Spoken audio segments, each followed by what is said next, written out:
جس گناہ کو ملکہ سمجھتے ہیں نا، پکڑ کا باعث بن جاتا ہے. جیسے حج عمرے ہیں، سفید داڑھی بیان ہے، لیکن یہ نہیں پتا اس عمر میں کہ کسی کو برے القابات سے پکارنا یہ منع.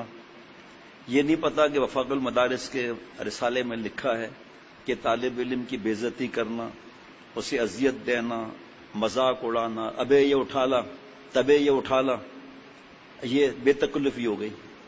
اور پھر ان کے دل میں جو استاذ کی بھی بے وقتی ہوتی، ابے تبے اور برے القابات بند کرنا شروع. برے القابات یہ نہیں پتا کہ کتنی بڑی برائی ہے. بیوی کے عیب نکالنا، شوہر سے زبان درازی کرنا. اب یہ تو ایک ساتھ میں نے 6-7 چیزیں بتا دیں. تو یہ اصلاح اس کو کہتے ہیں کہ میری کسی بات سے اللہ ذرہ برابر ناراض نہ ہو. معرف القرآن جدید جلد نمبر 8 صفحہ 140 سے 150، مفتی اعظم مفتی شفیع صاحب رحمۃ اللہ علیہ. پارہ نمبر 26 سورہ حجرات آیت نمبر 11. مذاق اڑانا، تانا کرنا، برے القابات سے اللہ کی طرف سے منع ہے. اے ایمان والوں، نہ تو مرد دوسرے مردوں کا مذاق اڑائیں، ہو سکتا ہے وہ جن کا مذاق اڑا رہے ہو خود ان سے بہتر ہوں، اور نہ دوسری عورتیں دوسری عورتوں کا مذاق اڑائیں، ہو سکتا ہے وہ جن کا مذاق اڑا رہی ہیں خود ان سے بہتر ہوں. اور تم ایک دوسرے کو تانا نہ دیا کرو، نہ ایک دوسرے کو برے القاب سے پکارو. ایمان لانے کے بعد گناہ کا نام لگنا بہت بری بات ہے، اور جو لوگ ان باتوں سے باز نہ آئیں گے تو وہ ظالم لوگ ہیں. اور حدیث واقع ظلم قیامت کے دن اندھیرے سے ہوگا. جناب اللہ کا حکم ہے نا بھائی، جو نہیں مانے وہ بہت بڑا گناہ کر رہا ہے. ایک ہے اللہ کا حکم، یہ نہ کرو. کیا تم اس کو پسند کرتے ہو؟ یہ بھی سورہ حجرات میں. کیا تم اس کو پسند کرتے ہو کہ اپنے مردہ بھائی کا گوشت کھاؤ، یعنی غیبت؟ تو حکم دے رہے ہیں اللہ تعالیٰ، اتقوا اللہ، گناہ نہ کرو، اللہ سے ڈرو. جو حکم نہ مانے اس کے گناہ میں پھر کیا شک ہے؟ اس کی تفصیل بہت لمبی ہے. اب ہم کب سنیں گے، کب پڑھیں گے؟ اس سے اچھا بتا دیں کہ میں اپنے بیوی پر طنز کرتا ہوں، تانے دیتا ہوں، اور ڈرتی ہے مجھ سے کہ میں تھپڑ ماروں گا. میں اپنے بچوں کو منوس کہتا ہوں، دوسرے کے نام بگاڑتا ہوں.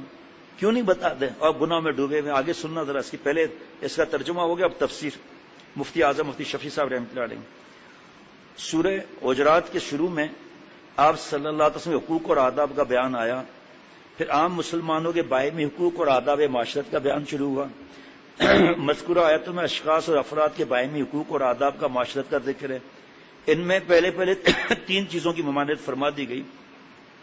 اول، کسی مسلمان کا مذاق اڑانا، اس کو بے عزت کرنا. دوسرے، کسی پر طعنہ زنی کرنا. تیسرے، کسی کو ایسے لقب سے ذکر کرنا جس سے اس کی توہین ہوتی ہو یا وہ اس سے برا مانتا ہو اس کو. اب بھائی وہ دوست نہیں آیا تھا کہ کیا کون دوست؟ ارے بھائی جو بہت موٹا ہے، چل نہیں سکتا، جس کی ناک ایسی ہے، یہ تمیز ہے کوئی ہے؟ ہمارے نام پر کوئی ایسا کہے تو. ایک کمار ہوتے ہیں نا، مٹی کے برتن بناتے ہیں، تو لوٹا بنا رہا تھا، تھوڑا ہاتھ ایسے ہوا تو لوٹا ٹیڑھا ہو گیا وہ مٹی کا. تو اس نے پھر اس کو آگ میں رکھتے ہیں وہ لال ہو جائے. بڑا دوست کو اٹھا دینا بھائی ذرا، آگے آپ کے دوست ہے نا بیٹھا. ہاں آپ لوگ مجھ سے زیادہ سوتے ہیں جناب. تو جب لال ہو گیا نا تو سرائی بنتی ہے نا بھائی، تو لال لوٹا ہو گیا تو باقی لوٹے ہنسنے لگے، ٹیڑھا ٹیڑھا ٹیڑھا. تو وہاں رومی رحمۃ اللہ علیہ ہمارے حضرت والا صاحب نے سنا کہ فرماتے ہیں میں جواب دیتا ہوں کہ بھئی آپ مجھ پر تھوڑی ہنس رہے ہو، جنہوں نے مجھے مینوفیکچر کیا ہے، جس نے مجھے بنایا کمبار، آپ اس پر ہنس رہے ہو، میرے پر تم نہیں ہنس رہے. آپ تو کوئی کالا ہے، گورا ہے، چھوٹے قد کا ہے، میری ماں بہن بہو بیٹیاں کئی ملکوں شہروں میں سنتی ہیں. سوچو ذرا، کسی کے رنگ کے بارے میں بولنا، قد کے بارے میں بولنا، لمبے قد کے بارے میں بولنا.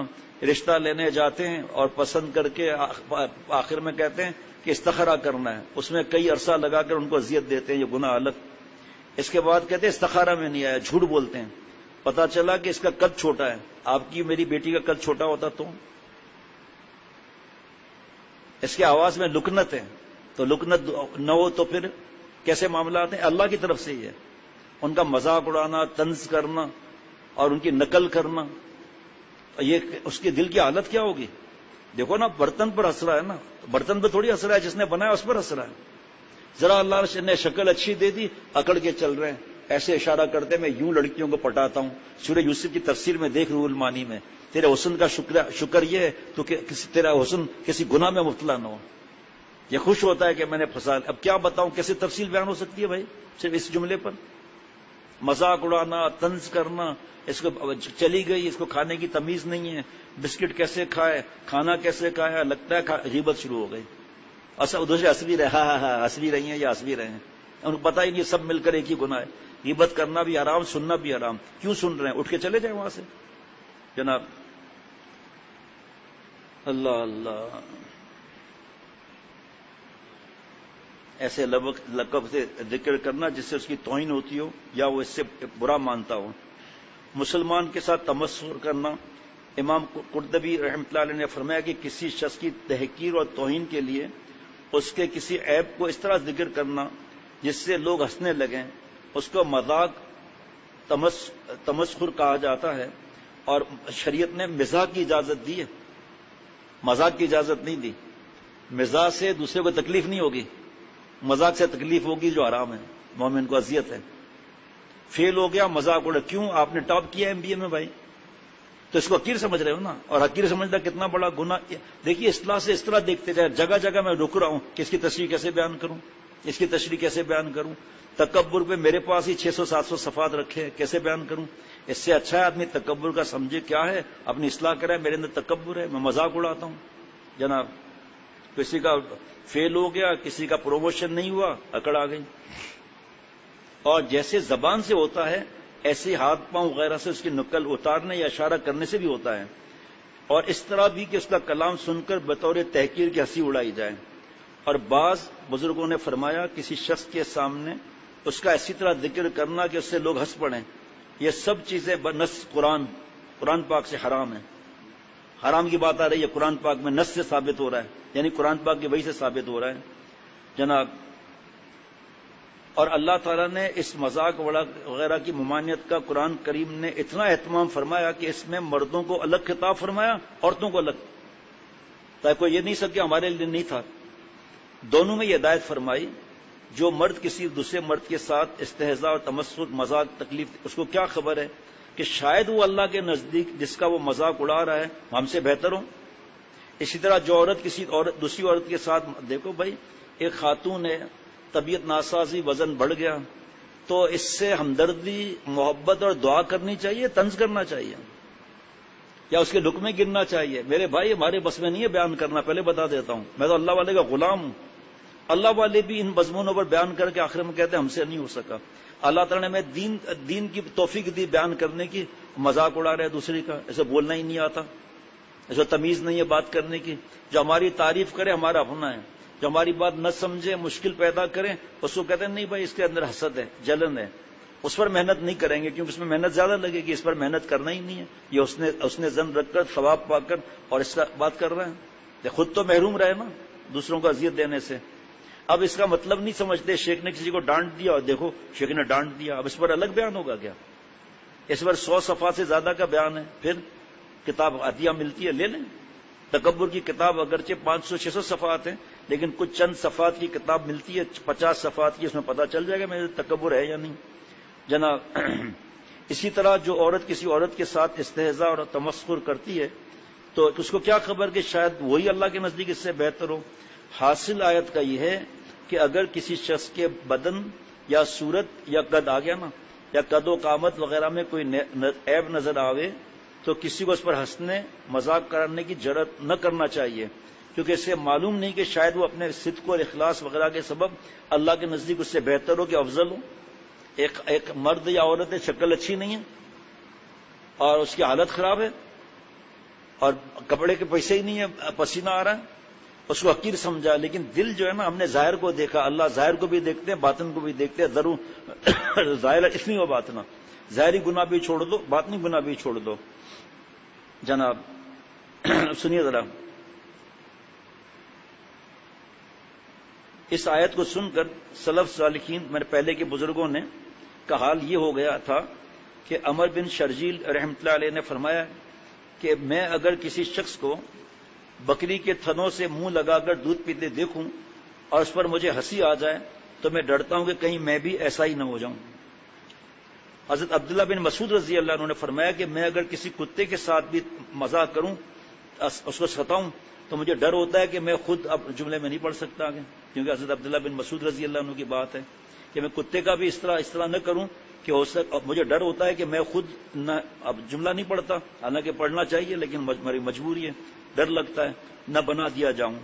صحیح مسلم میں حضرت ابو ہریرہ رضی اللہ عنہ سے روایت ہے کہ رسول اللہ صلی اللہ علیہ وسلم نے فرمایا، اللہ تعالی مسلمانوں کی صورتوں اور ان کے مال اور دولت پر نہیں فرماتا نظر، بلکہ ان کے قلوب اور اعمال کو دیکھتا ہے۔ ذروا ظاہر الاثم والارتناب الا من اتى الله بقلب سلیم، قرآن پاک، قلب سلیم اللہ اس کو دیکھتا ہے، وہی جنت میں جائے گا۔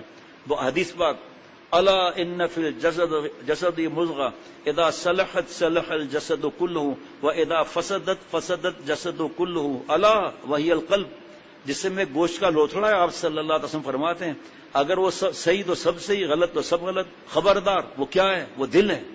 اوور اے ٹینک سمجھو، اوپر چھت پر ٹینک سمجھو، پانی تو پانی، زمزم تو زمزم، شربت تو شربت، گٹر لائن تو گٹر لائن۔ جس دل میں لڑکیاں اور گندے خیالات، بدماشیاں بیٹھی ہوں گی، اس کے دل میں اللہ کہاں سے آئیں گے؟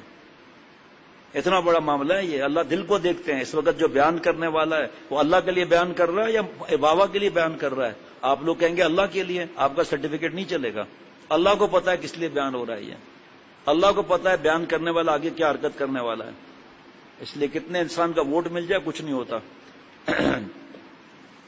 اس حدیث سے ایک ضابطہ اور اصل یہ معلوم ہوئی کہ کسی شخص کے معاملے میں اس کے ظاہری حال کو دیکھ کر کوئی قطعی حکم لگا دینا درست نہیں، کیونکہ ہو سکتا ہے جس شخص کے ظاہری اعمال اور افعال کو ہم بہت اچھا سمجھ رہے ہیں، دیکھو ابھی الگ عرض کیا، اللہ تعالیٰ جو اس کے باطنی حالات اور قلبی کیفیات کو جانتا ہے وہ اس کے نزدیک مذموم ہو، اور جس شخص کے ظاہری حال اور اعمال برے ہوں، ہو سکتا ہے اس کے باطنی حالات، باطن بڑی چیز ہے بھائی، داڑھی تو آ جاتی ہے، ٹخنا تو کھل جاتا ہے، مونچھیں سنت کے مطابق، بال سنت کے مطابق ہو جاتے ہیں، لیکن دل، اللہ اکبر، ہو سکتا ہے اس کے باطنی حالات اور قلبی کیفیات اس کے اعمال بد کا کفارہ بن جائیں، اللہ جنت پہ بھیج دیں۔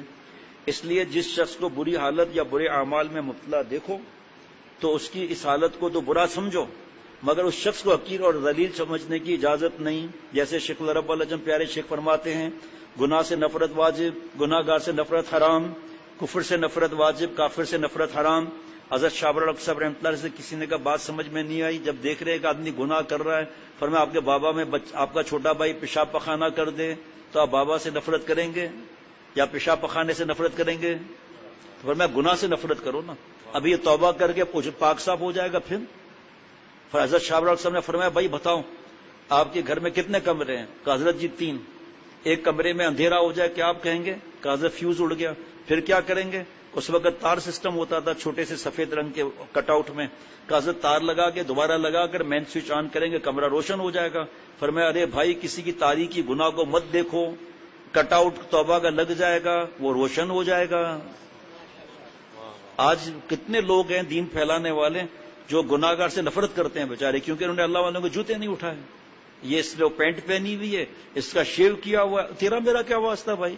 ہمارا تو کام ہے بتانا کہ ایک مٹھی داڑھی سامنے سے رکھنا، دائیں سے رکھنا، بائیں سے رکھنا، داڑھی کا بچہ رکھنا چاروں احمد کے نزدیک واجب ہے، چاول برابر کم کرنا، داڑھی مڈانا حرام ہے۔ بس آج بھی کتنے پینٹ والے تھے، کل کتنے پینٹ والے تھے، پھر اس کو کسی آپ کے سامنے جو بیٹھے ہوئے جو وقت لگا رہے تھے ان کو کچھ کہا نہیں؟ اس کے دل میں اللہ کی محبت نہیں ہوتی تو آتا ہی کیوں؟ ایک لفظ بھی الحمدللہ نہیں، بلکہ یہاں تک میں پوچھتا ہوں آپ کو پینٹ پہننے میں بیٹھنے میں تکلیف ہے؟ کرسی رکھی ہوئی ہے، کہا نہیں میں بیٹھ جاؤں گا۔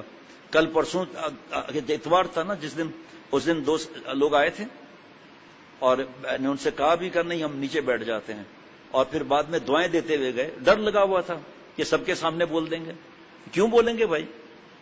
دوسرے کا مذاق اڑانے کے لیے تو اللہ نے پیدا نہیں کیا۔ معافی مانگنا اور صحیح بات بتانا۔ دوسری چیز تانا زنی کی ممانعت، جس کی ممانعت اس آیت میں کی گئی ہے وہ کسی میں عیب نکالنا، عیب ظاہر کرنے یا عیب پر تانا زنی کرنے کے ہیں۔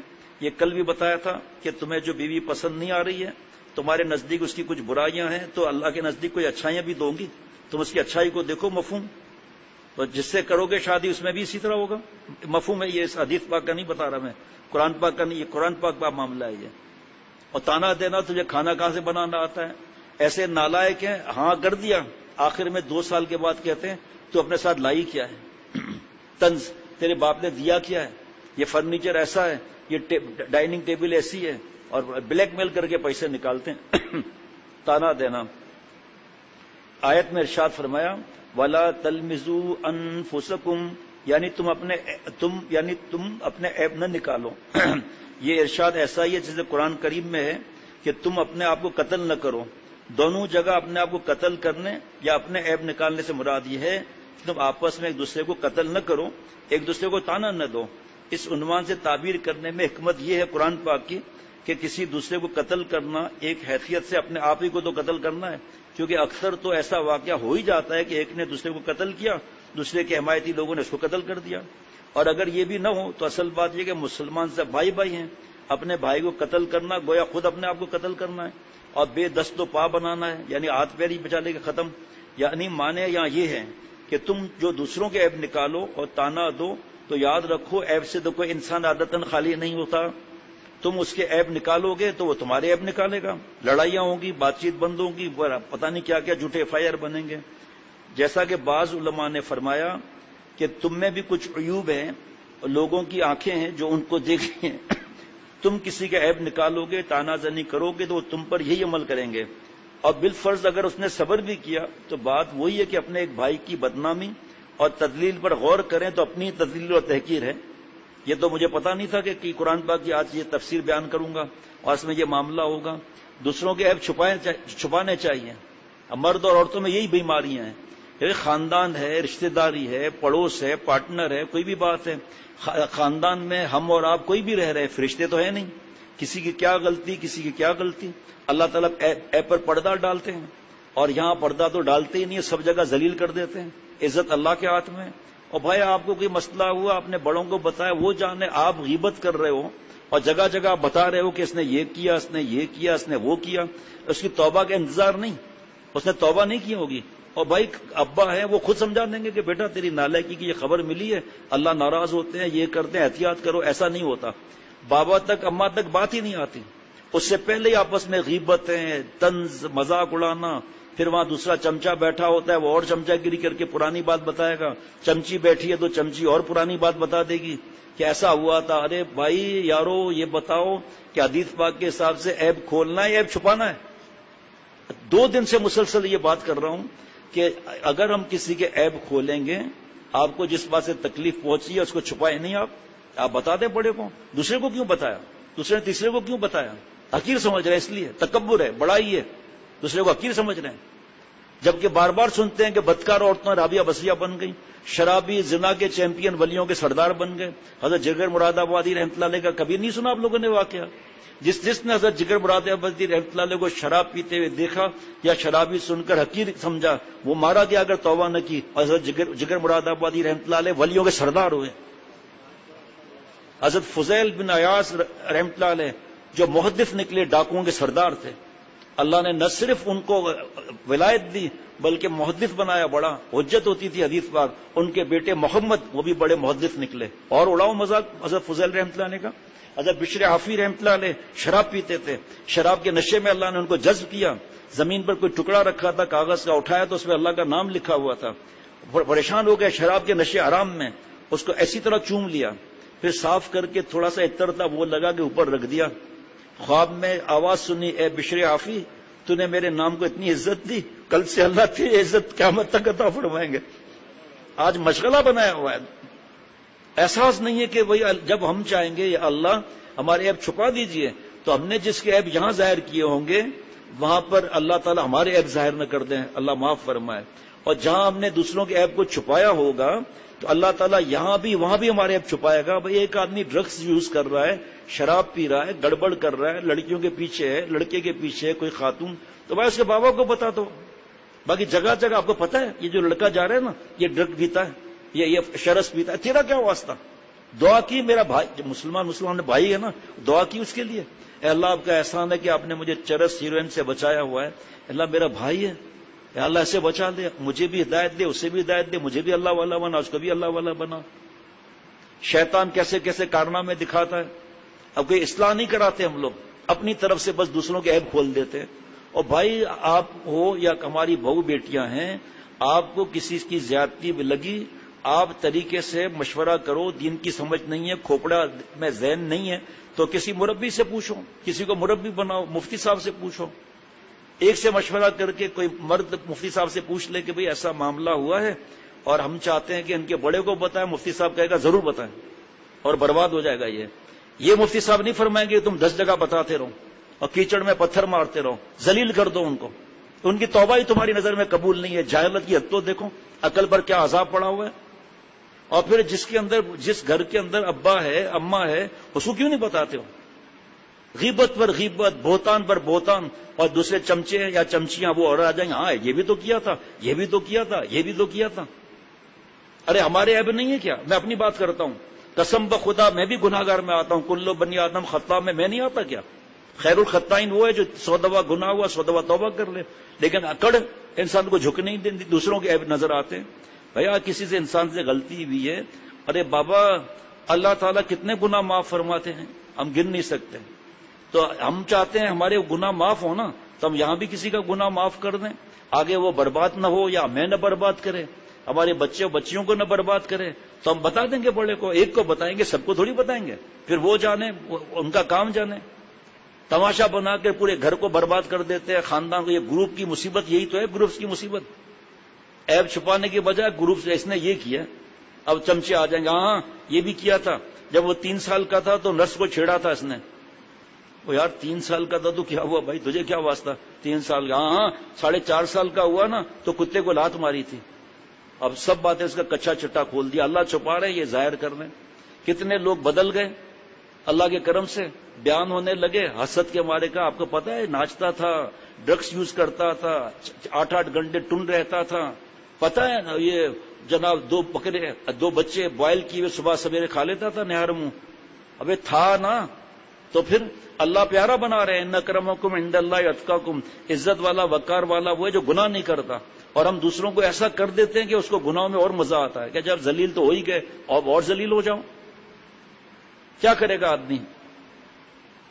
اب اصل میں سمجھ نہیں ہے نا، بس 2 بیانات ہو گئے، نماز پڑھ لی، تہجد پڑھ لیا، نصیحت کر لی، اب سمجھیے ہم جیسا کوئی اللہ والا ہی نہیں ہے۔ کون ایسا نالائق ہوگا جو گھر کے اندر کسی کو کمینہ پن کرنے کی اجازت دے گا؟ سوال ہی پیدا نہیں ہوتا۔ لیکن بھائی طریقے سے تو چلو نا، چھوٹے چھوٹے معصوم بچے بچیوں تک بات پہنچ رہی ہے، وہ کھڑے ہوئے ہیں، باتیں ہو رہی ہیں، حرام ہے غیبت، سننا بھی حرام ہے، کرنا بھی حرام ہے۔ آدمی فوراً کہتے ہیں آپ میرے کانوں کو ناپاک مت کریں، یہ جملہ حضرت نے سکھایا ہے، بس آپ جانے، آپ کا کام جانے، بھائی آپ کے ساتھ جو مسئلہ ہے ہم دعا کرتے ہیں، ہمیں اتنا پتہ چل گیا، اب آپ یہ کیوں ہر وقت بات چیت کر کے راتیں برباد کر دیں؟ اللہ عقل عطا فرمائے۔ جناب بالفرض اگر اس نے صبر بھی کیا تو بات تو وہی ہے کہ اپنے ایک بھائی کو بدنامی اور تذلیل پر غور کریں تو اپنی تذلیل اور تحقیر ہے۔ علماء نے فرمایا کہ انسان کی سعادت اور خوش نصیبی اس میں ہے کہ اپنے عیوب پر نظر رکھے، جیسے حضرت مجدد فرمایا اپنے جسم سے سانپ بچھو بندھے ہوئے ہیں، دوسروں کے اوکھی کو دیکھ کر پریشان ہو رہے ہیں۔ گھر گھر میں بھائیوں میں جھگڑے بھی تو یہی ہیں کہ صبر نہیں کر رہا، ابا حضرت یوسف علیہ السلام جب آئے تو حضرت یعقوب علیہ السلام سے نہیں یہ فرمایا کہ ابا اس بھائی نے سازش بنائی تھی، اس بھائی نے میرے کپڑے خون لگایا تھا، اس نے کنویں میں پھینکا تھا، اس بھائی نے منع کیا تھا، نہیں بیٹا کیا ہوا ابا، ہم بھائیوں میں شیطان نے گڑبڑی کرا دی تھی۔ آج جیسے ہی ابا گھر میں آئے بیمار کر دیتے ہیں گھر والے، آج یہ ہوا، آج یہ ہوا، آج یہ تمہاری بیوی نے یہ کیا، تو یہ تمہاری ساس نے، تمہاری ماں نے یہ کیا، کیا بیمار کرو اس کو اور بیچارے کو، اور سکون سے رکھو، صبر سے رہو، دوسرے دن بتائیں جائز بات، یہ لمبی لمبی مت بات کہ بھائی یہ میرے ساتھ اس طرح برتن توڑ دیا اور اس طرح جو ہے نا میرا پکوڑا کھا گیا، یا اس طرح میرے غبارے کی ہوا نکال دی، اور یار یہ کوئی باتیں کرنے کی، بھائی پکوڑا کھا لیا تو کوئی بات نہیں، تجھے اور دلا دیتے ہیں، نہیں میرا آلو کا سموسا تھا، مجھے قیمے والا نہیں چاہیے۔ ہمارے پاس آتی ہے نا باتیں، دماغ چٹنی ہو جاتا ہے، اتنے لمبے لمبے خط، اپنی اصلاح کی ایک لائن بھی نہیں ہوتی، جو مولوی فرحان نے پرسوں بیان کیا تھا اثر کے بعد۔ بہرحال اللہ انسان کی سعادت اور خوش نصیبی اسی میں ہے کہ اپنے عیوب پر نظر رکھے اور ان کی اصلاح کی فکر میں لگا رہے۔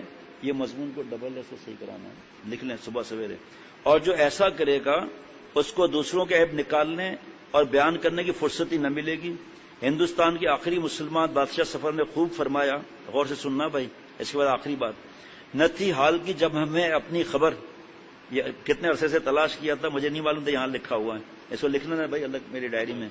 نہ تھی حال کی جب ہمیں اپنی خبر رہے دیکھتے لوگوں کے عیب و ہنر.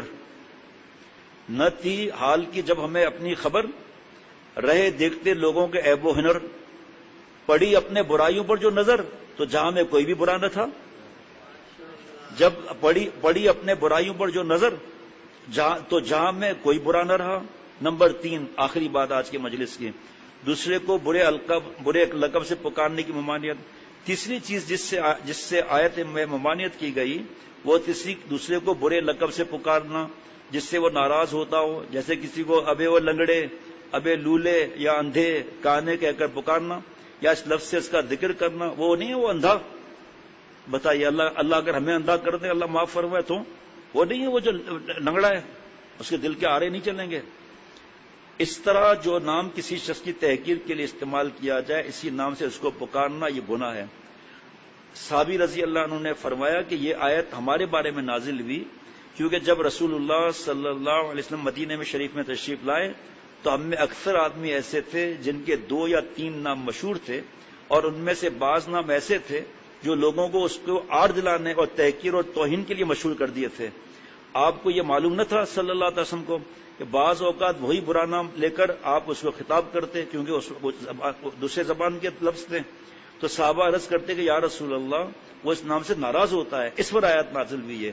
حضرت ابن عباس رضی اللہ عنہما نے فرمایا کہ اس آیت میں تنابزو بالالقاب سے مراد یہ کہ کسی شخص نے کوئی گناہ یا برا عمل کیا ہو اور پھر اس سے تائب ہو گیا، دیکھو ابھی جو بیان کر رہا تھا اس پر نچوڑ آ گیا، توبہ کر لی، اس کے بعد اس کو اس برے عمل کے نام سے پکارنا، مثلا چور ہے، زانی ہے، شرابی ہے. ارے جس نے چوری، زنا، شراب سے توبہ کر لی اس کو اس پچھلے عمل سے آڑ دلانا، تحقیر کرنا حرام ہے.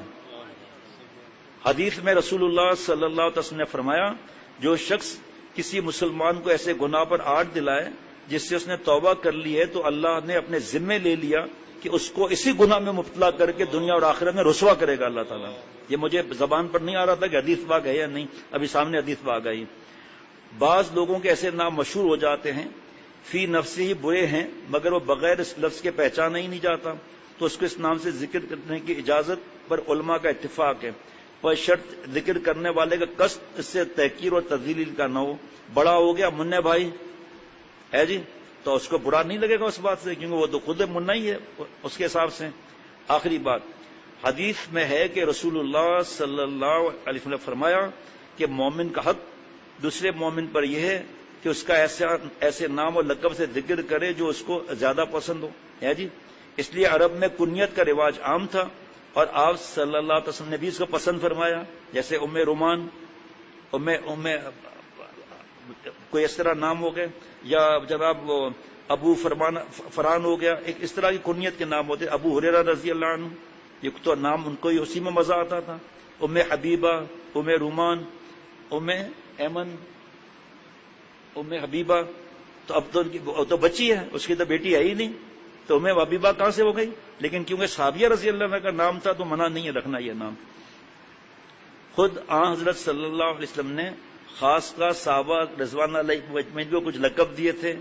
حضرت صدیق اکبر رضی اللہ عنہ کو عتیق، اور حضرت عمر رضی اللہ عنہ کو فاروق، اور حضرت حمزہ رضی اللہ عنہ کو اسد اللہ، اور خالد بن ولید رضی اللہ عنہ کو سیف اللہ فرمایا.